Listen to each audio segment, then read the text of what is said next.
আজি আমাৰ দ্বিতীয় সেশনৰ সাববিৰতিৰ পিছত আমাৰ মূল সেশন আছে টয় বেসড পেডাগজি পুতলা ভিত্তিক শিক্ষা।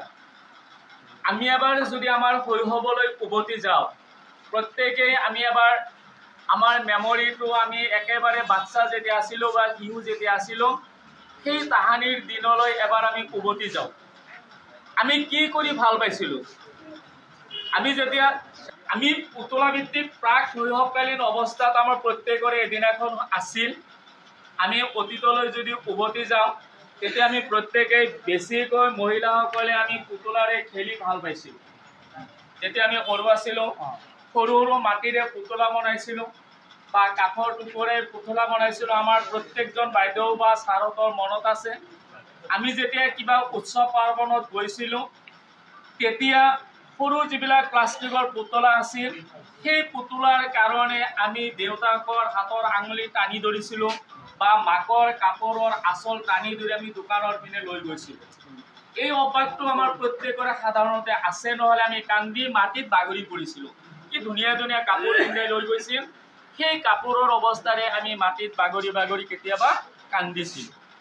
এতিয়া দেখা গ'ল আৰ্লি চাইল্ডহুড কেয়াৰ এণ্ড এডুকেশ্যনত পুতলা ভিত্তিক শিক্ষা, প্ৰাক শৈশৱকালীন অৱস্থাত পুতলা ভিত্তিক শিক্ষাই যথেষ্ট গুৰুত্বপূৰ্ণ আৰু ফলপ্ৰসূ হৈ আহিছে। এই পুতলাৰ ওপৰত ভিত্তি কৰি আমি যদি শিশুসকলক শিক্ষা দিব পাৰোঁ তেতিয়াহ'লে বেছি কি হ'ব, ফলপ্ৰসূ শিক্ষা হ'ব। যিহেতু বাচ্চাই কি ভাল পায়? পুতলা ভাল পায়।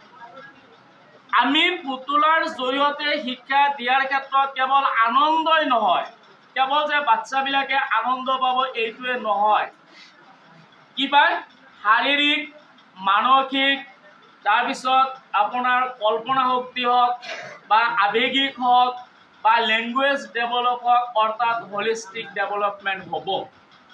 আৰু সেই হলিষ্টিক ডেভেলপৰ কথা আৰু অলপ আগতে আমাৰ গোৱাৰী ছাৰে কৈছে, মই সেই সম্পৰ্কে আৰু আপোনালোকক বহলাই নকওঁ। আমি বা শিশুসকলে যিকেইটা বস্তুৰে খেলি ভাল পায় প্ৰত্যেকটা বস্তুই কি হ'ব? পুতলা হ'ব। কেৱল যে হাত, ভৰি, চকু, কাণ থাকিলে আমি তাক পুতলা বুলি কম, ভুল সেইটো। সাধাৰণতে লুডুৰ গুটি এটাৰে শিশুৱে যদি খেলি ভাল পায়, সেই লুডুৰ গুটি এটাও শিশুৰ কাৰণে কি হ'ব? পুতলা হ'ব। মই আপোনালোকক কৈছোঁ, এনেকৈ যদি পুতলা একেবাৰে ইজি মাইণ্ডত আপোনালোকে বনাব পাৰিব।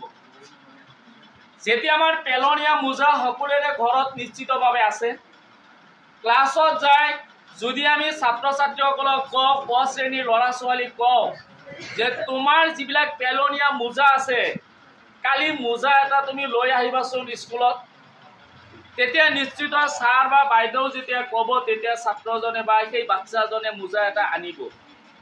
আনাৰ লগে লগে কটাৰী বা কেঁচি আমাৰ স্কুলত আছে, আপুনি কেনেকৈ বনাব মই কৈ দি আছোঁ।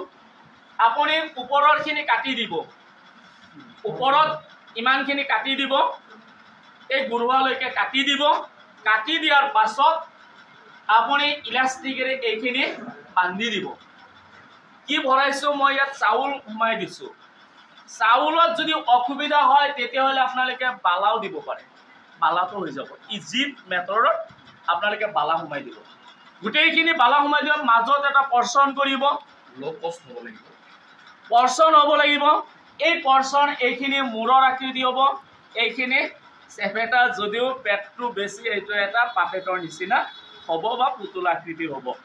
এইটো যেতিয়া আপুনি ক্লাছত ইউজ কৰিব বা দেখাবলৈ চেষ্টা কৰিব তেতিয়া চাব ল'ৰা ছোৱালীবিলাক আপোনাৰ ক্লাছৰ ইণ্টাৰেষ্টটো বেছি হ'ব। কিন্তু এই পুতলাবিলাক যেতিয়া আপুনি বনাব বা বনাবলৈ ক'ব ছাত্ৰসকলক, তেতিয়া চাৰিটা কথা আপোনালোকে লক্ষ্য কৰিব লাগিব। প্ৰথম কথাটো হৈছে এই পুতলা থলুৱা ভিত্তিক হ'ব লাগিব। আপুনি ইংলেণ্ডৰ পৰা বা আমাৰ আপাৰ আছামৰ পৰা বস্তু আনি আমি পুতলা বনোৱাৰ প্ৰয়োজন নাই। আমাৰ ঘৰখনত আমি কি পাওঁ? আমাৰ ঘৰত আমাৰ পেলনীয়া বস্তু কি আছে? সাধাৰণতে মোজা প্ৰত্যেক ঘৰতে আছে, সেই মোজা আমি ইউজ কৰিলোঁ। চাউল নহ'লে বালি সকলো ঘৰতে আছে। চকু দিবলৈ হ'লে বস্তু কিনিব লাগিব। 2 নম্বৰ আমি কি ক'লোঁ? থলুৱা। যিবিলাক বস্তুৰে আপুনি পুতলাটো বনাব সেই বস্তুটো থলুৱা হ'ব লাগিব, সামগ্ৰী থলুৱা সামগ্ৰী হ'ব লাগিব। দ্বিতীয়তে আপুনি নো কষ্ট ল কষ্ট, নো কষ্ট ল কষ্ট, খৰচ নকৰিব, কৰিলেও একেবাৰে কমকৈ কৰিব। এইটো নো কষ্ট আৰু ল কষ্ট। খৰচ নকৰিব, যদিও কৰে একেবাৰে কম খৰচ কৰিব। এইখিনি যিহেতু খৰচ, আমি এইখিনি আমাৰ ঘৰত প্ৰডাকশ্যন কৰিব নোৱাৰি, এইখিনি আমি কিনি আনিব লাগিব, ৰিবনখিনি আমি কিনি আনিব লাগিব। বা দ্বিতীয়তে আমি চকু দিবলৈ গ'লে পিন বুলি কোৱা হয়, 10 টকাত আমি 40টা পিন পাওঁ বজাৰত। 40টা পিন আমাৰ কেইটা খৰচ গৈছে? 6টা। তেনেহ'লে আমি কমচে কম 8টা এনেকৈ পাপেট বনাব পাৰিম। তেনেহ'লে আপোনালোকৰ খৰচ কম হৈ গ'ল। সেইকাৰণে নো কষ্ট ল কষ্ট। 3 নম্বৰ হৈছে শিশুৰ বয়সৰ উপযোগীকৈ আপোনালোকে পাপেট বনাব লাগিব। এই পাপেটটো বাচ্চাৰ কাৰণে হয়। এইটো আপোনাৰ 10 বছৰীয়া 11 বছৰীয়া শিশুৰ কাৰণে এই পাপেটটো দিলে ভুল হ'ব আমাৰ। এইটো শিশু কাৰ কাৰণে? ক শ্ৰেণীৰ বাচ্চাৰ উপযোগীকৈ আপোনালোকে পাপেট বা পুতলা বনাব লাগিব। কেনেকৈ? আপোনাৰ যদি কাঠৰ এটা পুতলা বনায়, কাঠৰ আমি বনাব পাৰিম, কিন্তু সৰু বাচ্চাই নাজানে কাঠৰ পুতলাৰে যদি দলিয়াই দিয়া হয় কাৰোবাৰ মূৰত কি লাগিব? আঘাত লাগিব। এইটো যদি আমি মূৰত কাৰোবাৰ দলিয়াই দিওঁ কিন্তু আঘাতপ্ৰাপ্ত নহয়। সেইকাৰণে বয়সৰ উপযোগীকৈ আপোনালোকে পাপেট বা পুতলা এটা বনাবলৈ ক'ব। 4 নম্বৰ হৈছে যিবিলাক শাৰীৰিকভাৱে সক্ষম কিছুমান শিশু ক্লাছত থাকিব পাৰে, ইনক্লুচিভ এডুকেশ্যনত CWSN তেনেকুৱা শিশু থাকিব পাৰে, সেই শিশুৰ উপযোগীকৈ আপোনালোকে পাপেটবিলাক বনাবলৈ ট্ৰাই কৰিব। এতিয়া আমি এই পাপেটৰ জৰিয়তে আপোনাৰ এডুকেশ্যনত পেডাগজিত আমি এক্টিভিটিৰ মাধ্যমেৰেই ল'ৰা ছোৱালীক শিক্ষা দিব লাগিব। এনেকৈ যদি মই ধৰি ৰাখোঁ শিশুসকলৰ এট্ৰেকশ্যন আহিব নেকি? পুতলাই কি কৰে? মই এবাৰেই কৈছোঁ, কাগজৰ টুকুৰা এটাত যদি কিবা বস্তু আঁকি লয়, সেইটো যদি ল'ৰা ছোৱালীবিলাকে খেলে সেইটো কি হ'ব? পুতলা হ'ব। কাঠৰ টুকুৰাৰে খেলিলে সেইটো এটা কি হ'ব? পুতলা হ'ব। লুডুৰ গুটি এটাৰে খেলিলেও সেইটো এটা পুতলা হ'ব। সেইকাৰণে আমি কেৱল হাতত ধৰি ৰাখি যদি আমি বাচ্চাবিলাকক দেখুৱাওঁ তেতিয়াহ'লে কি নহ'ব? সেইবিলাক চাই শিশুৰ এট্ৰেকশ্যন নাহিব।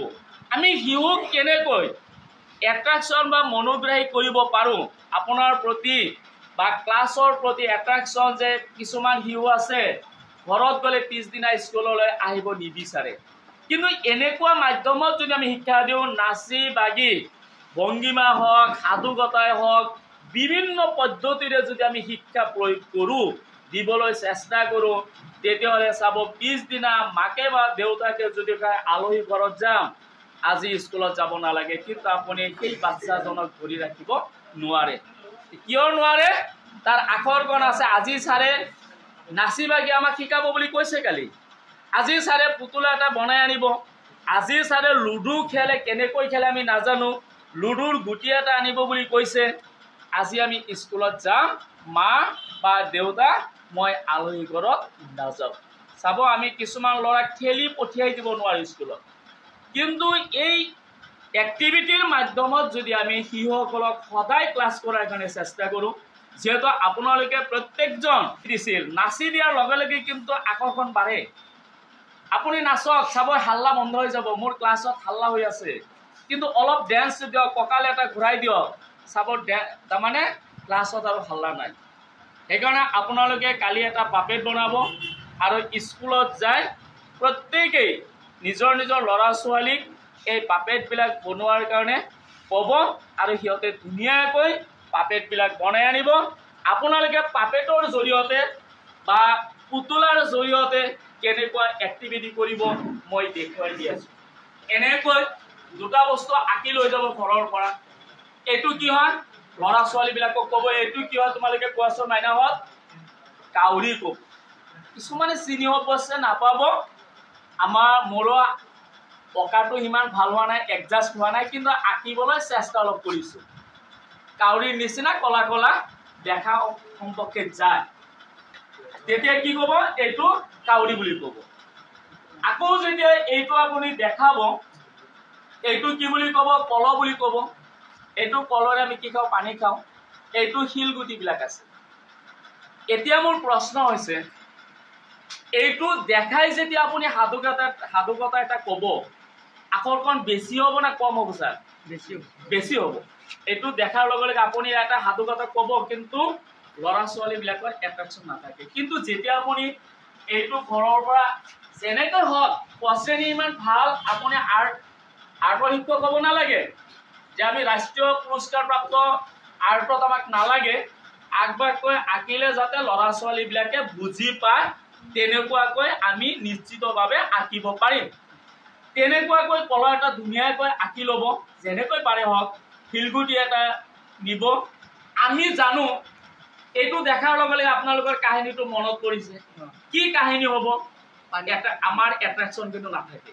কিন্তু আপোনালোকক যেতিয়া ষ্টুডেণ্ট মই ধৰি ল'লো, আপোনালোকে একোজন ক শ্ৰেণীৰ ষ্টুডেণ্ট, আপোনালোকে কিন্তু এই কাহিনীটো নাজানে।